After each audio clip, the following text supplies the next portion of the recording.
തീർച്ചയായിട്ടും ഇനിയൊരു അന്വേഷണ റിപ്പോർട്ട് വരുമ്പോൾ നേരത്തെ നടത്തിയ അന്വേഷണത്തെ പോലെ എത്രയും പെട്ടെന്ന് ഒരു അന്വേഷണം പൂർത്തിയാക്കി ഒരാളെ രക്ഷിക്കണം എന്നുള്ള ഉദ്ദേശത്തോടുള്ള റിപ്പോർട്ട് ആയിരിക്കില്ല എന്നുള്ള കാര്യത്തിൽ ഒരു സംശയവുമില്ല.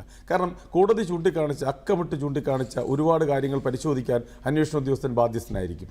മാത്രമല്ല ആ അന്വേഷണ ഉദ്യോഗസ്ഥൻ കൊടുക്കുന്ന റിപ്പോർട്ടിനെതിരെ കോടതി ഏത് തരത്തിലുള്ള പ്രതികരണമാണ് നടത്തുന്നതെന്ന് ഉള്ള ഒരു ഉദ്ദേശവും കരുതലും എപ്പോഴും ആ അന്വേഷണ ഉദ്യോഗസ്ഥനും ആ അന്വേഷണ ടീമിനും തീർച്ചയായിട്ടും ഉണ്ടായിരിക്കും.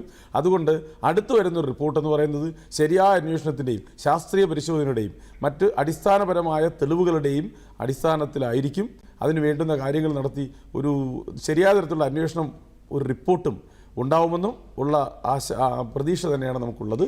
നേരത്തെ നടന്ന തരത്തിലുള്ള കാട്ടിക്കൂട്ടുന്ന റിപ്പോർട്ട് ഒരിക്കലും ഇനിയും ഉണ്ടാവില്ല. കാരണം കോടതിയുടെ നിരീക്ഷണത്തിൻ്റെ പ്രതിഫലനമായി വരുന്ന റിപ്പോർട്ടായിരിക്കും. അതുകൊണ്ട് ആയിരിക്കും എന്നെനിക്ക് വിശ്വാസമില്ല. പക്ഷേ എങ്കിലും ഏറെക്കുറെ വിശ്വാസയോഗ്യമായ തരത്തിലുള്ള അന്വേഷണം നടക്കും എന്ന് ഞാൻ വിശ്വസിക്കുന്നു.